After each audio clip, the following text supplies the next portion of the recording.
حدود الفكر والتفكير في الحقيقة ملكي، بس ملكي مش مساعد ان حدودي تكفي تسند ضعف عزمي والاصل حلمي تحمي. ففضلت عافر في صمتي ابني في حيطان مدينتي، بس يأسي من عالمكو خنجر كان في صدري.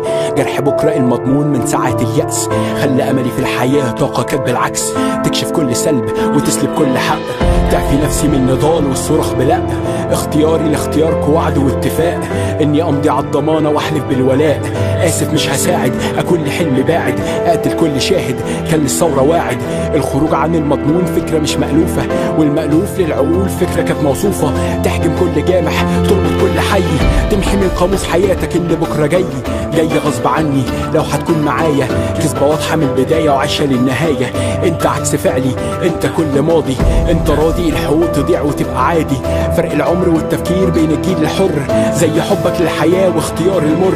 احنا جيل يحاول احنا جيل يغير، وانتوا جيل في الحرية عمره كان قصير. سرق الامل منا واللي بيشكي يموت كده او كده ميت، فاصرخ بعلو الصوت. كل الشوارع لينا والثورة للثوار، والحر لو يسكت يبقى مناه العار. طال الفرق بينا احنا بينا شق، جيل بيرفض السكوت الخلاصة لا. لا لكل صمت لا لكل خوف، لا بتلعن اختيارك وتنكر الظروف. لا تصبر اللي خايف حتى صبره طال، لا تكسر الحصون حتى لو جبال سقط رغم حجمك مهما انك تكون. احنا نور الحقيقة في عتمة الظنون، احنا نور الحقيقة في عتمة الظنون.